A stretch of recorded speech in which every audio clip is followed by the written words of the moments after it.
I used to boast about my $45 million home that my rich uncle gave me for a place to live. So it was quite a shock to see during the Battle at Pearl Harbor, sinking and on fire. But looking back in the early 30s, most battleships at that time were named after states. I'm not sure that very many of the states knew they had a battleship named after them, but West Virginia was not so. That we had a weekly newspaper. The name of our weekly newspaper was The Mountaineer, and on the masthead was Mountaineers always, I think we said freed men in those days. So we were reminded of the state after which we were named once a week as we looked at the newspaper. And on special occasions, birthdays, things of that sort, somebody in West Virginia remembered us. We got special greetings, just like we were a child. So thank you so much on behalf of the way the people in West Virginia adopted us, took us under their wing, and took such good care of us. On the morning of December 7th, this mast didn't do us a lot of good. The purpose of the aftermast on a ship was an observation tower. We didn't have radar. All we knew is what we could see with the eye. So this mast was raised high enough that you could see over the horizon the tops of other ships in the area. But once radar came in, we didn't need it anymore. So the ships are not built with this mast. The top was called the crow's nest in those days. And of course there was a winding ladder to get up to the top. And some of you have seen pictures of battleships with what looked like a big clock. You remember seeing that? Well, what this was for, that if all the ships were firing at the same target, that each showed the range and deflection they were using. So the first ship to zero in on the target then could just read their clock and know how to set their guns so they could bring all of them to the fire. So this was not a time clock, but it was a signal. On the morning of the attack, I was off the ship at the time the attack began. I got on pretty quick. And I can summarize what I experienced in 5 words. The first was surprise. We were not on the alert because peace talks were scheduled for Monday. So the Japanese deceived us into not being alert.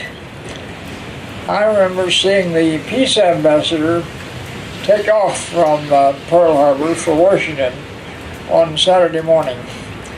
And I wished he would have success. But I didn't think anything could happen as long as these peace talks were going on. But he knew the Japanese attack fleet was just over the horizon. So the first thing I experienced was surprise. I never thought we'd be caught in that situation. After that, I was scared. The first Japanese plane I saw was flying low and slow. When he got the right angle, banked over, machine gunner cut loose. He didn't bank far enough, and so the bullets went over my head, dug a trench behind.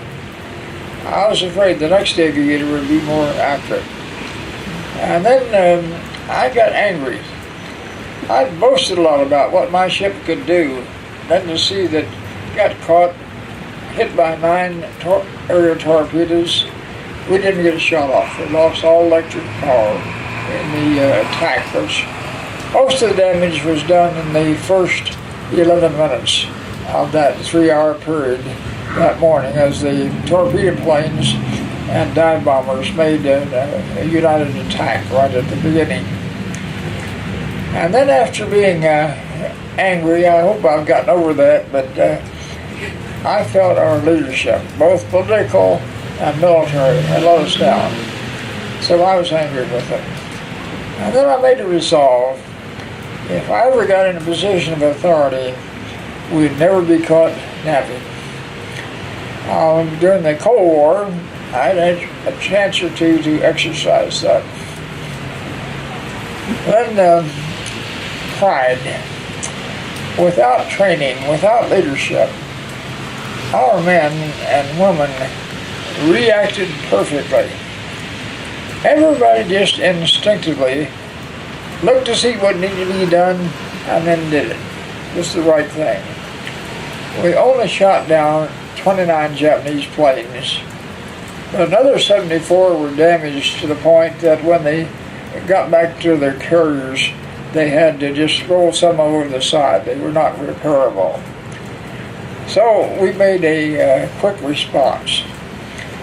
I think the damage done at Pearl Harbor has been overplayed in the press. There were 164 ships in port, including the small craft and the Coast Guard.